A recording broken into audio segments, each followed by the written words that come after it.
The bullet shattered the window 2 inches from Kong Miho's head. Glass exploded inward. He dropped to the floor instantly, years of survival instinct kicking in. His hand went to the gun at his waist. His security team would be here in seconds, but seconds were all it took to die. Another shot. This one hit the wall behind him. Whoever was shooting knew exactly where he was. They'd been watching, waiting. Miho crawled across the floor of his office, staying low. His mind raced. The Kim family? The Russians? Someone new trying to make a name? It didn't matter right now. What mattered was getting out alive. He reached the panic button under his desk and slammed it. Alarms screamed through the house. Steel shutters began rolling down over every window. His security team burst through the door, weapons drawn. "Boss, we need to move you to the safe room." Jae-sung, his head of security, shouted over the alarms. "Find the shooter first," Miho ordered, getting to his feet. "I want them alive." "Sir, protocol says." "I don't care about protocol. Someone just tried to kill me in my own home. Find them." 3 men ran out. Miho straightened his jacket, ignoring the adrenaline pumping through his veins. This wasn't his first assassination attempt. It wouldn't be his last. That was the price of power in his world. But something felt wrong about this. The timing, the location. Someone had gotten too close. He walked to the shattered window, careful to stay to the side. His estate stretched out below, all pristine gardens and high walls. Somewhere out there, a shooter had set up position, had watched him, had pulled the trigger. "Boss?" Jae-sung's voice came through his earpiece. "We found the position. Rooftop 3 buildings down. Shooters gone. Professional setup. Clean exit. Cameras. Already checking." Miho's jaw clenched. Professional hit. That narrowed it down, but not by much. He had enough enemies to fill a small country. His phone buzzed. Unknown number. He answered without hesitation. "You missed," he said coldly. A distorted voice laughed on the other end. "Did I? Check your dining room, Kong Miho. Maybe I hit exactly what I was aiming for." The line went dead. Miho's blood turned to ice. The dining room, the opposite side of the house. If the shots were a distraction, he ran. His men followed, confused, weapons ready. Miho's heart pounded as he sprinted through the hallways of his mansion. The dining room. Why the dining room? No one used it. He always ate in his office or... He burst through the dining room doors and froze. The long table that usually sat empty was full. His housekeeper, Maya, sat at the head. She was a young black woman, maybe 27, with rich dark skin and worried eyes. Around her sat 3 little girls, maybe 4 years old. Identical. Exactly the same. Beautiful brown skin. Curly dark hair pulled into 3 ponytails. Small faces that were somehow both unfamiliar and achingly familiar. Asian-shaped eyes but deeper set. Full lips. High cheekbones. And those eyes. That specific shade of dark brown with flecks of amber. The same eyes he saw in the mirror every morning. The same rare genetic trait that ran in his family. His grandfather had them. His father had them. He had them. And now, staring back at him from 3 tiny, terrified faces, he saw them again. The girls were crying. Maya held them close, her own face pale with fear. When she saw Miho, she looked like she might pass out. "What?" Miho started. But Jae-sung cut him off. "Boss, the room is secure. Windows intact. No breach here." The distorted voice on the phone echoed in Miho's head. "Check your dining room. Maybe I hit exactly what I was aiming for." They hadn't been shooting at him. They'd been sending a message, telling him to look, to find this. "Everyone out," Miho said quietly. "Now." "Sir." "Out." His men filed out, exchanging confused glances. Jae-sung hesitated at the door.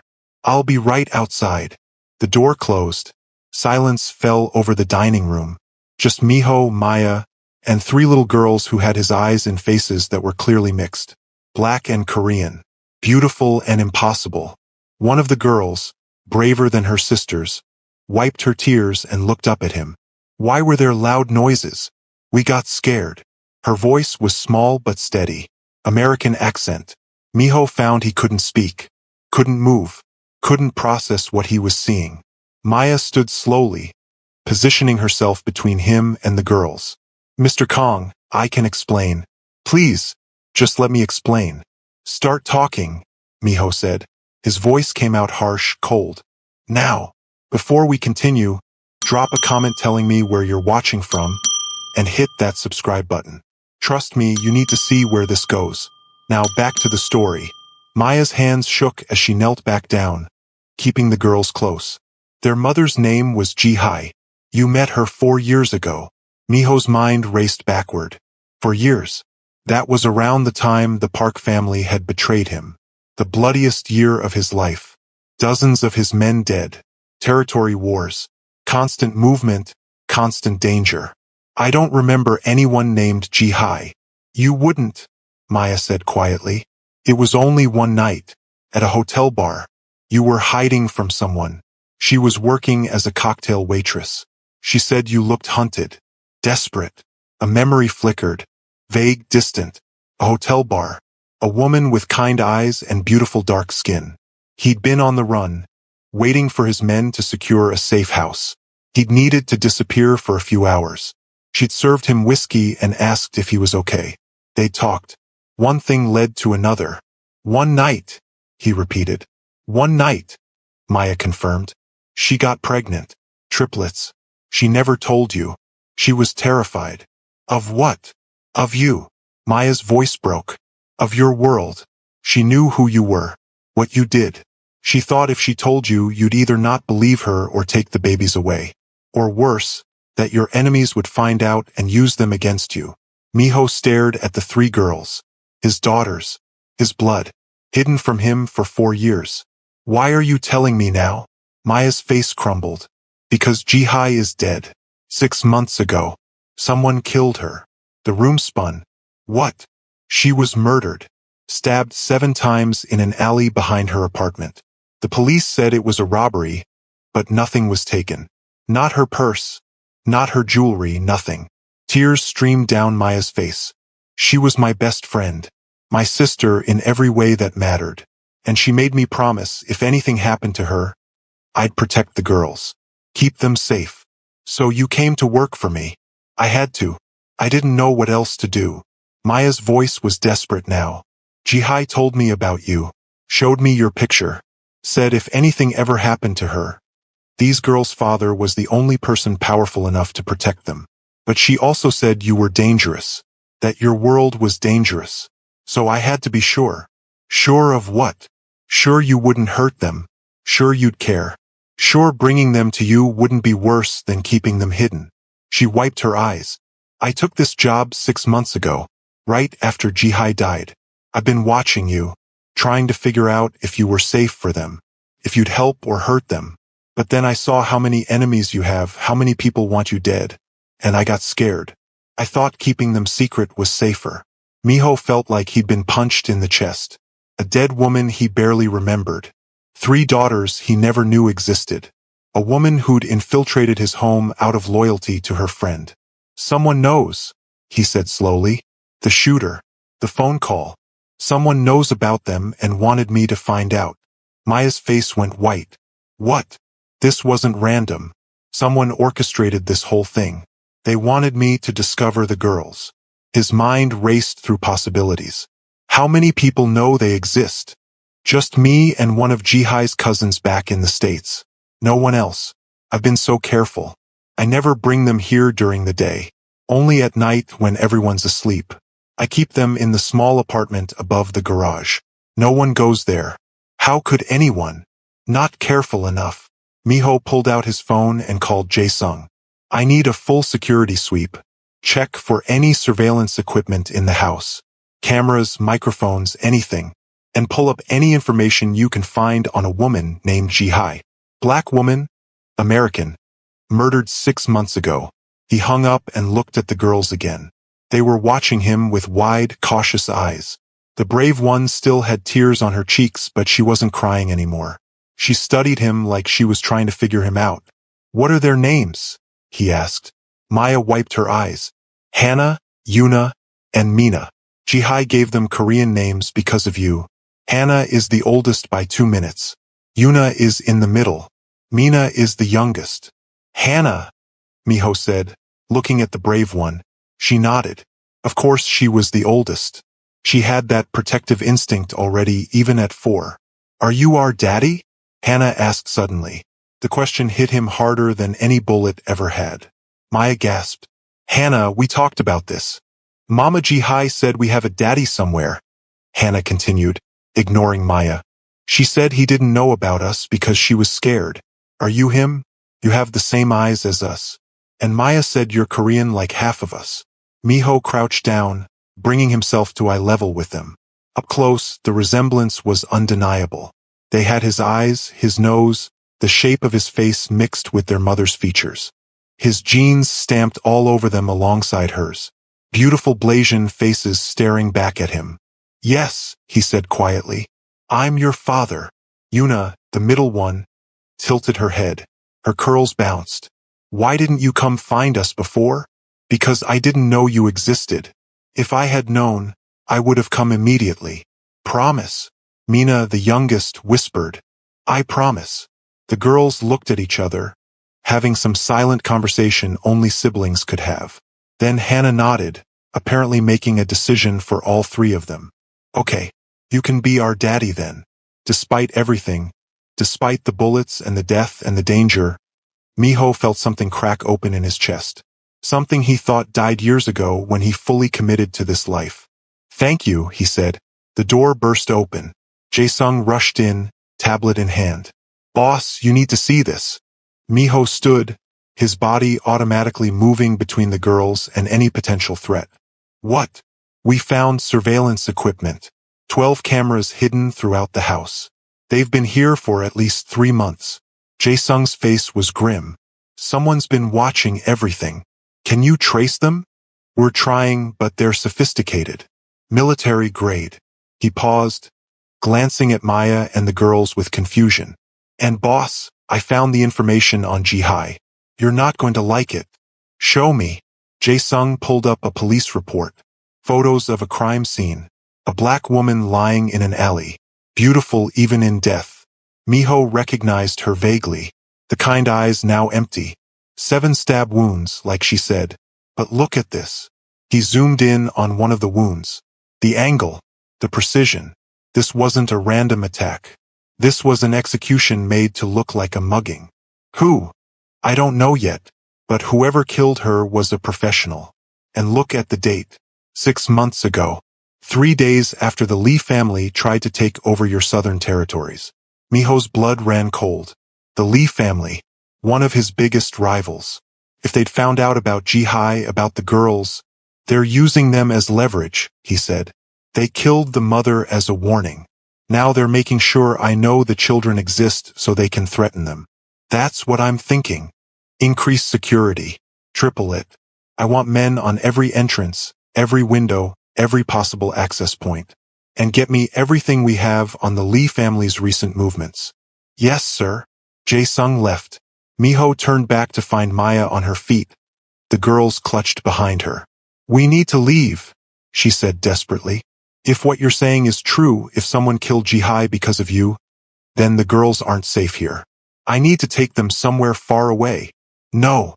But you think running will keep them safe? Whoever killed your friend found her in whatever hiding place she chose. They've been watching my house for 3 months. They know who the girls are, where you are.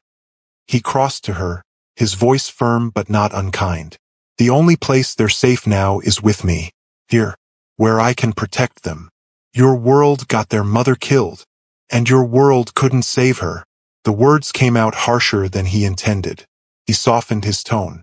I'm sorry, but facts are facts. Someone targeted Jihai because of her connection to me. Now they're targeting the girls for the same reason. The difference is, I have the resources to keep them alive. Do you? Maya's face crumpled. She knew he was right. She'd been struggling for 6 months, trying to protect 3 children on a housekeeper's salary, trying to hide them in plain sight. I won't lose them, she whispered. They're all I have left of Jihai. I promised her. I swore I'd keep them safe. You won't lose them, but you can't do this alone anymore. He looked down at the 3 girls. None of us can. Hannah stepped forward, taking his hand. Her small brown fingers wrapped around his.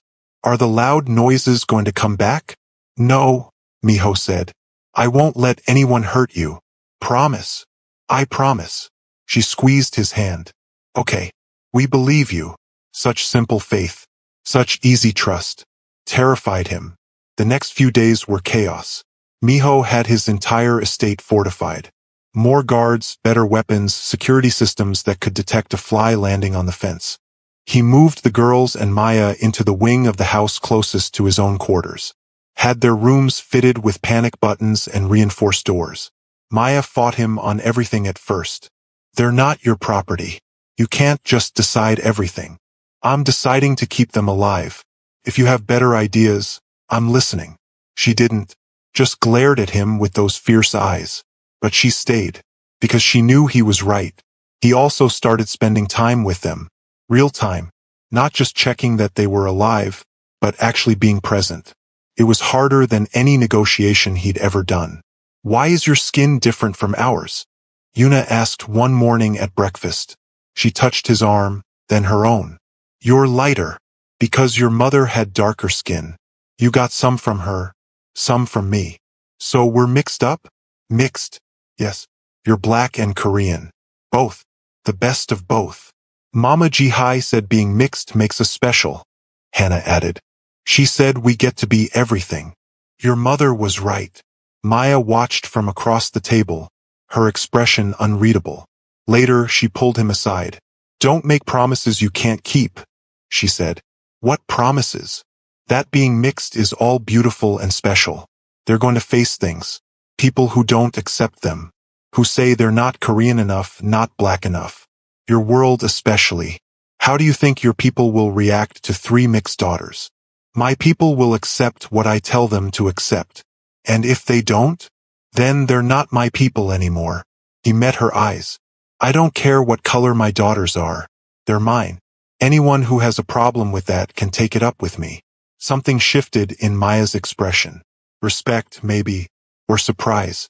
Mina, the quiet one, barely spoke, but she watched everything. Her eyes tracked every movement, every person who came and went. She reminded Miho of himself as a child. Always observing, always calculating. Hannah, the brave one, asked a million questions. Why did he work at night? Why did scary men come to talk to him? Why did everyone call him boss? Why didn't he smile more? Because there's not much to smile about, he'd answered honestly. That's sad, Hannah had said. You should smile more. Mama Jihai said smiling is free medicine. He tried. His face didn't remember how. But the biggest surprise came a week after the shooting. Miho was in his office, reviewing security footage, when Hannah walked in. Alone. Maya usually kept them close, but somehow she'd slipped away. Hi, she said, climbing into the chair across from his desk. Her curls bounced as she settled in. Hi, does Maya know you're here? No, I'm sneaky. She grinned, proud of herself. I wanted to talk to you. About what? She folded her hands on the desk, suddenly serious. About the bad men. Miho's attention sharpened. What bad men? The ones who came to see Mama Jihai before she died. Every nerve in his body went on alert. Tell me everything. Start from the beginning. Hannah took a breath. We lived in a small apartment. It was cozy. Mama worked a lot, but she always came home and did our hair and read us stories. One day, 2 men knocked on the door. Mama told us to go in the bedroom and be very, very quiet. But I peeked through the crack. Did you see the men? Yes. One was tall with a scar on his face. Asian like you. The other was shorter and mean-looking. Also Asian. What did they want? They were asking Mama questions. About you. About if she ever saw you. If she told you about us. Mama said no to everything. She said you didn't even remember her and that she never wanted to see you again. But they didn't believe her. Miho's hands clenched into fists. What happened then? The tall one grabbed Mama's arm. Hard. She cried out. He said she better be telling the truth. That if Kong Miho found out about the 3 mixed girls, it would be bad for everyone. Especially for the girls. Then they left. Hannah's eyes filled with tears. 2 days later, Mama didn't come home. Maya came instead and said Mama went to heaven. Hannah, Miho said gently, why didn't you tell Maya this before? Because I was scared. And Maya said not to talk about Mama to anyone. She said it was safer if we pretended to forget. Hannah wiped her eyes. But I can't forget. I remember everything. Every single thing I see and hear. My brain keeps it all like pictures. Everything. Everything. Maya says it's a gift, but sometimes it feels bad. Because I remember Mama's face when that man hurt her. I remember everything. Photographic memory. 4 years old. Miho's mind raced with the implications. Can you describe the men again? Every detail you remember. Hannah nodded and proceeded to give a description so detailed it was like she was reading from a photograph. Height, weight, clothing, scars, even the brand of watch one of them wore. The color of their shoelaces. A tattoo on one man's wrist. When she finished, Miho called Jae-sung immediately. Get in here.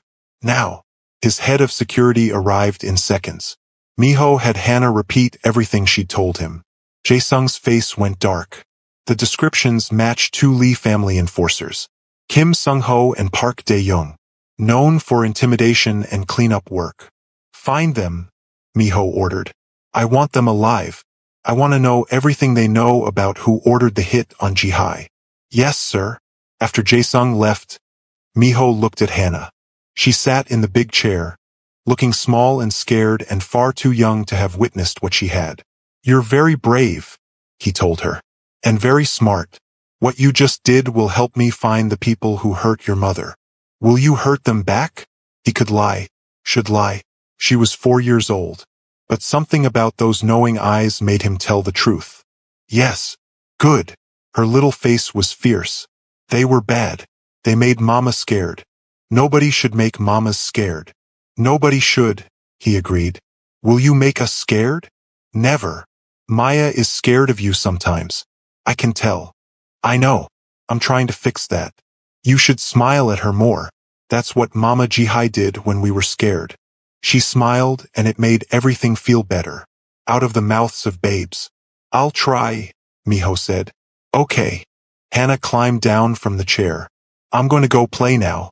We're having a tea party. You can come if you want. Maybe later. Okay. Bye, Dragon Daddy. She skipped out. Miho sat in silence, processing everything. His 4-year-old daughter had just provided intelligence that his entire security team couldn't get. She had a photographic memory that could be incredibly useful or incredibly dangerous depending on who knew about it. And she trusted him. Despite everything. Despite the violence and the danger and the world he lived in. She trusted him. He couldn't fail her. Couldn't fail any of them. His phone buzzed. Another unknown number. He answered. Did you like our gift? The same distorted voice from before. If you touch them, I'll burn your entire family to the ground. Miho said calmly. So protective already. How sweet. But you should know something, Kong Miho. Those girls? They're not just your weakness. They're your liability. Mixed-race daughters from a dead woman. Everyone knows now. Everyone knows how to hurt you. Then everyone will learn what happens when they try. We'll see. The voice laughed. By the way, you might want to check on the middle one. Yuna. Isn't it? Such a sweet child with those pretty curls. It would be a shame if something happened to her. The line went dead. Miho was running before his conscious mind caught up. He tore through the house, his heart in his throat. The girls' room. He had to get to the girls' room. He burst through the door to find Maya on the floor, unconscious. Blood trickled from a wound on her head. Hannah and Mina were huddled in the corner, crying. Yuna was gone. If you're hooked on this story, hit that like button and subscribe. Drop a comment telling me what you think happened to Yuna. Now let's find out. Where is she? Miho demanded, dropping to his knees in front of Hannah and Mina. Where's your sister? A man came through the window, Hannah sobbed. He grabbed Yuna and jumped back out. Maya tried to stop him, but he hit her really hard. Miho's blood turned to ice. They'd taken her. Right out of his house. Under his protection. He hit the panic button. Alarms screamed. Within seconds, Jae-sung and a dozen armed men filled the room. Get a medic for Maya. Now. And lock down the entire estate. No one in or out. Someone just kidnapped my daughter. Chaos erupted. Men ran in every direction. Medics rushed in to treat Maya. Miho scooped up Hannah and Mina, holding them close. Their curly hair pressed against his chest as they sobbed. I've got you, he said. You're safe. But Yuna's not, Hannah cried. The bad man took Yuna. I'll get her back. I promise. His phone buzzed again. A video message this time. With shaking hands, he opened it. Yuna sat in a dark room, crying. Her curls were messy, her face streaked with tears. A man stood behind her, face covered. His voice came through distorted. You have 24 hours to transfer complete control of your southern territories to the Lee family. If you don't, the girl dies. If you call the police, she dies. If you try to find us, she dies. Do exactly what we say, and maybe she lives. Maybe. The video ended. Rage filled every cell of Miho's body. Pure, focused rage. They'd taken his daughter, his child, his blood. They were dead. Every single one of them. But first, he had to get Yuna back. Get everyone in the war room, he ordered Jae-sung. Call in every favor we have. I want the Lee family's locations, their patterns, everything. And get me a direct line to Lee Jin-woo. Boss, if we contact them directly. Do it. 10 minutes later, Miho sat in his war room surrounded by his top men. Monitors showed live feeds from across the city. Surveillance on known Lee family properties. Traffic cameras. Everything. Maya was there too. Awake now with a bandage on her head. She'd refused to stay in bed. Where's my girl? Where's Yuna? We're finding her, Miho said. Talk, he ordered his men. One of his intelligence officers pulled up a map. The Lee family has 6 known properties. 3 in the city, 3 outside. Based on the video's background noise and lighting, we think they're holding her in the warehouse district. Probably the old textile factory they bought last year. How certain? 70%. Not good enough. What else? We've been monitoring their communications. There's been a lot of chatter in the last hour. They're expecting you to move. They've doubled security on all their properties. Jae-sung leaned forward. Boss, this could be a trap. They take one girl, demand the territories, and when you show up to negotiate, they take you out. Get all 3 girls and eliminate you in one move. I know.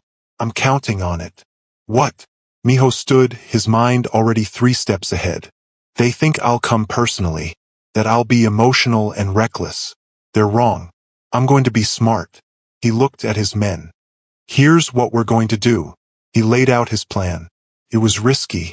It was aggressive. It was exactly what the Lee family wouldn't expect. Maya grabbed his arm. You're going to get yourself killed. No. I'm going to get our daughter back. Our daughter. You've been protecting them for 6 months. You infiltrated my home out of loyalty to your friend. Your family now. That makes them ours. Something broke in Maya's expression. Relief and fear and gratitude all at once. 2 hours later, Miho sat in his car outside the old textile factory. Alone. Unarmed. Exactly as the Lee family had demanded. His phone rang. Lee Jin-woo himself this time, no distortion. Kang Miho. I'm surprised you actually came. You have my daughter. What did you expect? I expected you to try something stupid. Send your men. Start a war. But you actually followed instructions. I'm impressed. Where is she? Inside. Come in the front door. Slowly. We'll be watching. Miho got out of the car and walked toward the factory. Every instinct screamed trap. But he kept moving. For Yuna. For his daughter who didn't deserve any of this. The front door was open. He stepped inside. The warehouse was dark except for a single light in the center. Under it, tied to a chair, was Yuna. She was crying but alive. Unharmed. Her curls fell in her face. Relief flooded through him. Short-lived relief. Welcome, Kang Miho. Lee Jin-woo stepped out of the shadows, flanked by a dozen armed men. Let's talk business. Let her go first. Not how this works. First, you sign the papers transferring your territories. Then maybe the girl lives. And if I don't sign? Lee Jin-woo smiled. Then we send pieces of her back to you, starting with her fingers. Though I have to say, I wasn't expecting your secret daughters to be mixed. A black woman? Really? That's quite the scandal waiting to happen. Miho's rage was a living thing, barely contained. But he showed none of it. Just cold calculation. Fine. Show me the papers. Lee looked surprised. Just like that? No fight. I'm a businessman. I know when I'm beaten. He let defeat color his voice. You win. I lose. Let's just get this over with so I can take my daughter home. Papers appeared. Legal documents transferring territory rights. Miho scanned them quickly. As expected, they were legitimate. Binding. Lee Jinwoo wasn't taking chances. Sign, Lee ordered.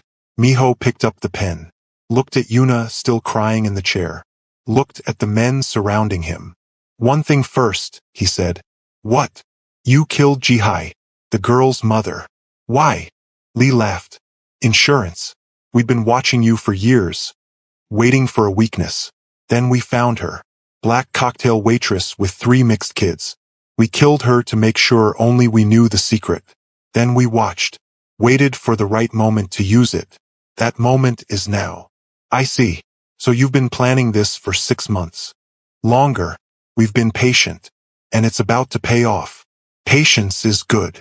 Miho smiled. It wasn't a nice smile. But so is preparation. He dropped the pen. All hell broke loose. The lights cut out. Gunfire erupted from the rafters. From the shadows. From every dark corner. Miho's men, already in position for hours, opened fire. Miho dove for Yuna. Bullets screamed overhead. He reached her chair and cut her bonds with a knife he'd hidden in his sleeve. Never unarmed. Not really. Close your eyes, he told her. Don't look. She buried her face in his chest as he ran for the exit. His men provided cover. Lee Jinwoo's guards were well trained, but they'd been caught off guard. They'd expected a broken man, not a trap. Miho made it to the door. Car screeched up. He threw Yuna inside and dove in after her. The car sped away as the warehouse exploded behind them in a carefully planted series of charges. In the car, Yuna clung to him, sobbing. I was so scared. I wanted you to come, but I was scared you wouldn't. I'll always come, Miho promised. Always. Are the bad men gone? Yes, they're gone. Not all of them. Lee Jinwoo had escaped in the chaos. But his organization was crippled.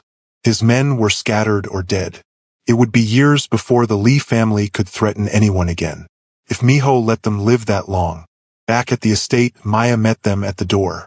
She had a bandage on her head, but she was conscious. When she saw Yuna, she burst into tears and pulled all 3 girls into a fierce hug. I'm so sorry, she sobbed. I should have protected you better. I should have. You did protect them, Miho interrupted. You kept them alive for 6 months when you had no resources and no support. You did everything you could. It wasn't enough. It was. It brought them to me. And now we'll protect them together. Maya looked up at him with red, swollen eyes. Together. Together. You're their family. Jihai chose you to protect them. That makes you my family too. Something shifted between them. An understanding. They were allies now. Partners in keeping these 3 girls alive in a world that wanted to use them. Over the next few weeks, life fell into a new rhythm. Miho had the estate transformed. Security tripled again. Guards who were former military trained in child protection. Safe rooms that could withstand anything. Escape routes and backup plans for every possible scenario. But he also made it a home. Had the cold, empty rooms filled with toys and colors and laughter. Hired teachers so the girls could learn in safety. Had a playground built in the most secure part of the grounds. He spent every morning with them before work. Every evening. Taught them things they'd need to know to survive in his world while trying desperately to give them a childhood. Maya taught them about their black heritage. Did their hair in intricate styles. Told them stories about their mother. Made sure they knew where they came from. Together, they gave the girls everything. Both sides of their identity. Both worlds. Hannah, with her photographic memory, soaked up everything. She memorized faces, patterns, details. Miho realized she could be an incredible asset one day, if she chose to be, but that would be her choice. Yuna, after her kidnapping, became clingy. She had nightmares, didn't want to be alone. So Miho had a small bed put in his office where she could nap while he worked. She felt safer there. He didn't mind. Mina, the quiet one, started talking more. Slowly, carefully, but she talked. She asked questions about what he did, why he did it, how he stayed safe. She was already thinking like someone in his world. It broke his heart a little. Maya watched all of it with cautious hope. She'd moved into the family wing officially, not as a housekeeper anymore but as their guardian, their mother in every way that mattered. "They're changing you," she said one evening. The girls were in bed. She and Miho sat in his office, reviewing security updates. "What do you mean? You smile now, sometimes. You used to never smile." Hannah said the same thing. "She's a smart girl. They all are." Maya hesitated. "What happens when they get older? When they start asking harder questions about what you do? About why people look at them funny because they're mixed?" "I'll tell them the truth. The whole truth. As much as they can handle. I won't lie to them. They deserve to know who their father is, what world they come from, and they deserve to know they're perfect exactly as they are. Black and Korean. Both. Beautiful. And if they reject you, reject this life." Miho was quiet for a long moment. "Then I'll make sure they have enough resources to leave safely, to build whatever life they want, far away from all this." "You'd let them go?" "I'd do anything for them." He looked at her. "You know that by now." Maya's eyes filled with tears. "Jihai would be glad. She was so scared to tell you. But if she could see this, see how you love them, she'd be glad. I wish I'd known sooner. I wish I'd been there. You're here now. That's what matters." A comfortable silence fell between them. Outside, guards patrolled. Security systems monitored every inch of the property. The girls slept safely in their beds. For the first time in years, Miho felt something close to peace. It didn't last. 3 days later, his worst fear came true. Miho was in a meeting when Jae-sung burst in, his face white. "Boss, we have a problem." "What?" "It's Mina. She's sick. Really sick. We called the doctor, but he says she needs to go to the hospital. Now." Miho was moving before he finished speaking. He found Mina in her room, barely conscious, burning with fever. Maya held her, terrified. "How long?" Miho demanded. "She started feeling bad this morning," Maya said. "I thought it was just a cold. But then she got worse so fast." The doctor, a man on Miho's payroll who treated more bullet wounds than fevers, checked her vitals. "Her heart rate is irregular. Her breathing is labored. This isn't a cold. She needs a hospital with pediatric specialists." "Then let's go." "Boss," Jae-sung said carefully. "If we take her to a hospital, people will see. Questions will be asked. Her existence will be exposed." "I don't care." "But," "I said I don't care." Miho's voice was sharp enough to cut. "My daughter is dying. Nothing else matters. Get the car." They moved fast. Mina wrapped in blankets in Miho's arms. Maya and the other two girls close behind. A convoy of vehicles providing security. At the hospital, money and influence got them a private room immediately. Specialists were called in. Tests were run.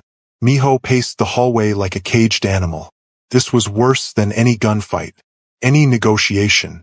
He couldn't threaten death into submission, couldn't buy off disease. He was powerless, and he hated it. After what felt like hours, the doctor emerged. "Mr. Kong, we need to talk."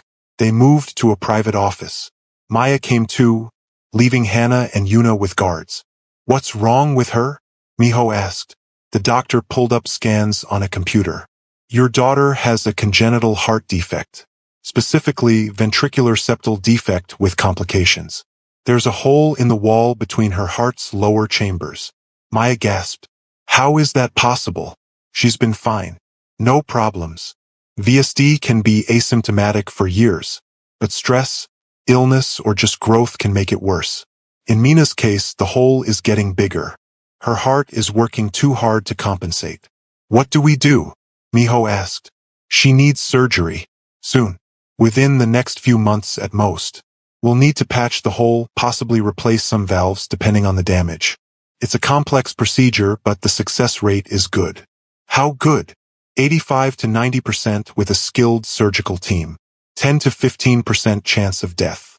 Miho heard nothing else. What does she need? Best surgeons in the world. I'll pay anything. I'll fly anyone here or take her anywhere.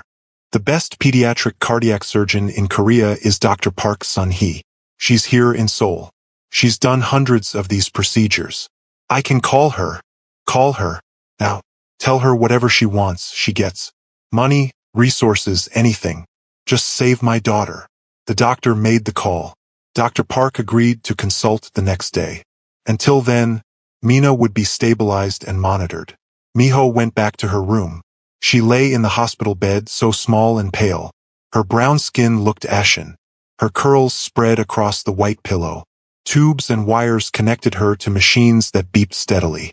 Hannah and Yuna sat on either side, holding her hands. When they saw Miho, they looked up with terrified eyes. Is Mina going to die? Hannah asked. The question punched him in the gut. No, we're going to fix her heart. Make her all better. Promise. I promise. But promises didn't matter to biology. To defective hearts and complicated surgeries. He could promise all he wanted. It didn't mean he could deliver. Maya pulled him aside later that night. The girls were finally asleep. Hannah and Yuna curled up on a couch in Mina's room. I knew, Maya whispered. What? About Mina's heart. Jihai found out when the girls were 2. She was saving money for the surgery, but she died before she had enough. Tears streamed down her face. I've been trying to save up too, but on my salary it would have taken years. I didn't know how to tell you. Didn't know if you'd care or if you'd just what? Let her die. He wasn't angry, just tired. What kind of monster do you think I am? I don't know anymore. A month ago you were just a name. A dangerous man who I had to protect the girls from. Now you're their father. You care about them. You're trying. It's confusing. Welcome to my world.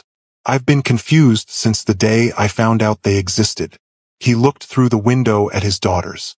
But one thing I'm not confused about. I will do whatever it takes to keep them alive. All of them, no matter what it costs. The surgery is expensive, even with insurance. I don't care about the cost. I care about results. Mina will have the surgery. She'll have the best care. And she'll survive. He said it like he could will it into existence. Like his determination alone could change medical outcomes. Maybe it could. He'd beaten worse odds before. The next day, Dr. Park Sun-hee arrived. She was a woman in her 50s, sharp-eyed and confident. She reviewed Mina's scans and examined her thoroughly. The defect is significant but reparable, she said. We'll need to do open heart surgery. Repair the hole, possibly replace a valve. Recovery will take months. But if all goes well, she'll live a normal, healthy life. And if things don't go well? Miho asked. Complications could include infection, blood clots, or heart failure. In the worst case, we could lose her on the table. Brutal honesty. He appreciated that. When? I can schedule it for next week. But Mr. Kong, you need to understand.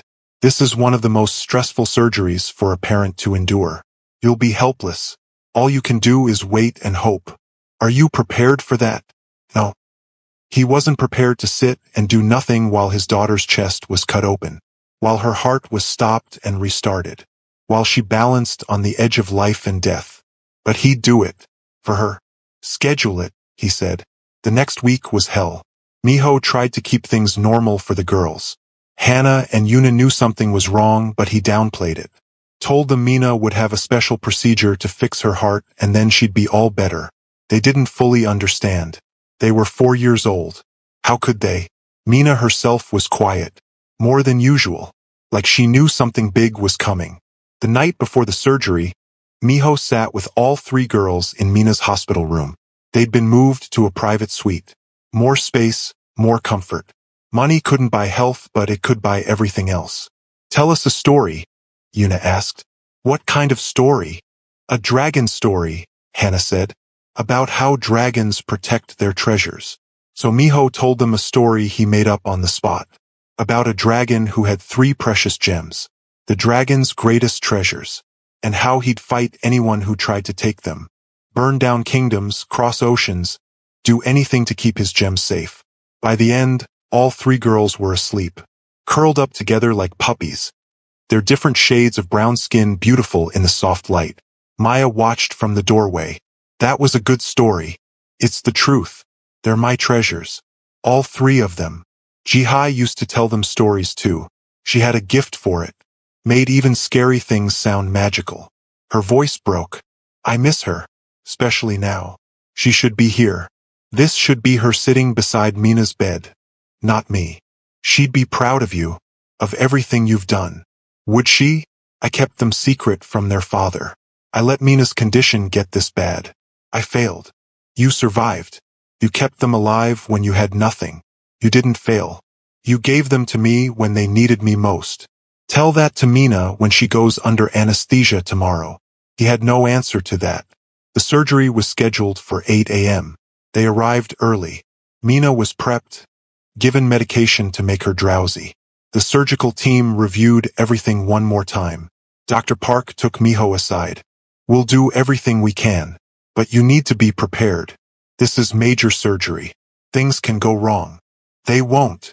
Mr. Kong. They won't. He repeated, his voice hard. Because if my daughter dies on that table, there will be consequences. Understand? Dr. Park's expression cooled. Are you threatening me? I'm stating facts. You're the best. You'll save her. Because the alternative is unacceptable. For a long moment, they stared at each other. Then Dr. Park nodded slowly. I'll do my best. That's all I can promise. Your best will be enough. It had to be. They wheeled Mina away. She looked so small on the gurney, so fragile. Her curls spread across the pillow. She waved at them with one tiny hand. Bye, Dragon Daddy. Bye, Mama Maya. Bye, sisters. Then she was gone through the double doors. Waiting was torture. Hours crawled by. Miho paced. Maya sat with Hannah and Yuna, reading them stories, playing games, anything to distract them. His phone buzzed constantly. Business didn't stop because his world was falling apart. But he ignored it all. Nothing mattered except the girl in surgery. For hours.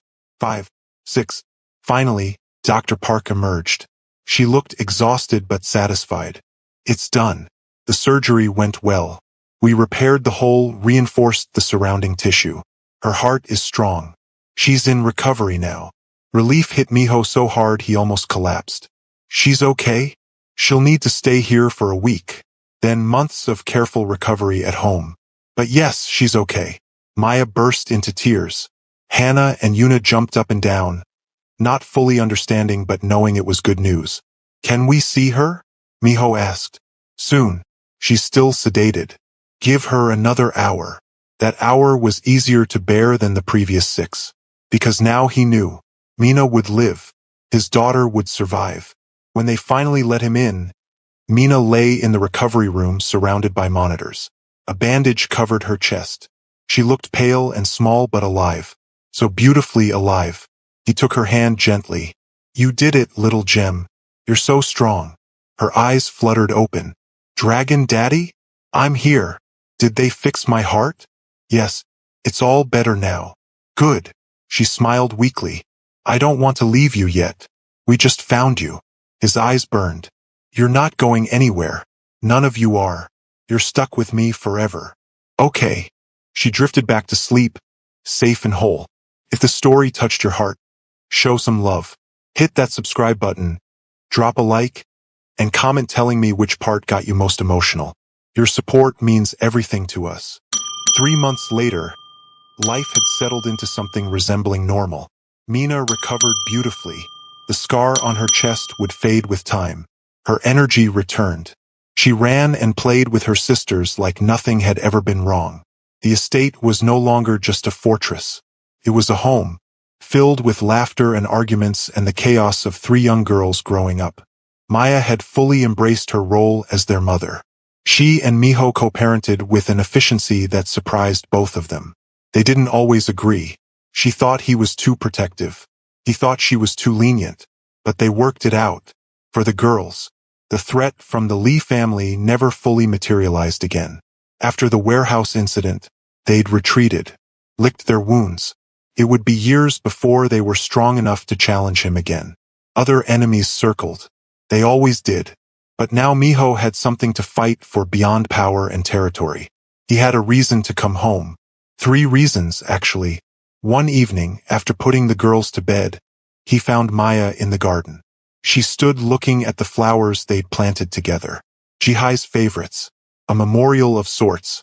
"I've been thinking," she said without turning around, "about what Jihai would say if she could see all this. See them happy and safe. What would she say? Thank you. And maybe that she was wrong to be so afraid. You're not the monster she thought you were." "Yes, I am," Miho said quietly. "I've done terrible things. I'll do more. That won't change. But you love them. That changes everything." "Does it?" "Yes." She finally looked at him. "Because love makes monsters into fathers. Fear into protection. Violence into purpose. That's very poetic. I have my moments." She smiled. "Jihai would have liked you, if she'd given you a chance. I would have liked her too, if I'd remembered her." They stood in comfortable silence. The girls' laughter drifted from an open window above. Hannah was reading to her sisters. One of the dragon stories Miho had told them. "What happens now?" Maya asked. "Now? We keep going. Keep them safe. Give them the best life we can in this crazy world.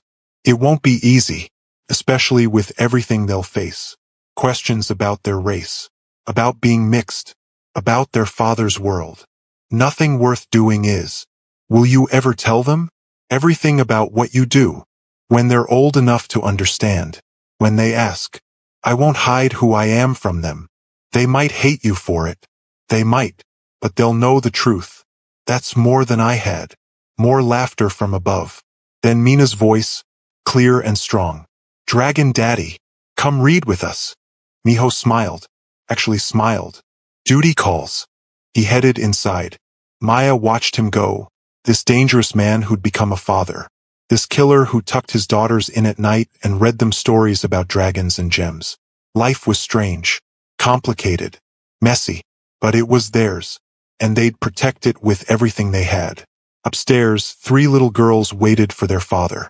Their dragon daddy who'd crossed through fire to find them and would burn the world down to keep them safe. 3 beautiful Blasian girls who were both black and Korean. Who belonged to 2 worlds and fit perfectly in both. And in the shadows, guards patrolled. Security systems monitored. An empire ran on beneath the surface of this domestic scene. Because that was their reality. Violence and love. Danger and safety. The Mafia and the family. Perfectly balanced. For now. And tomorrow they'd face whatever came. Together. The end.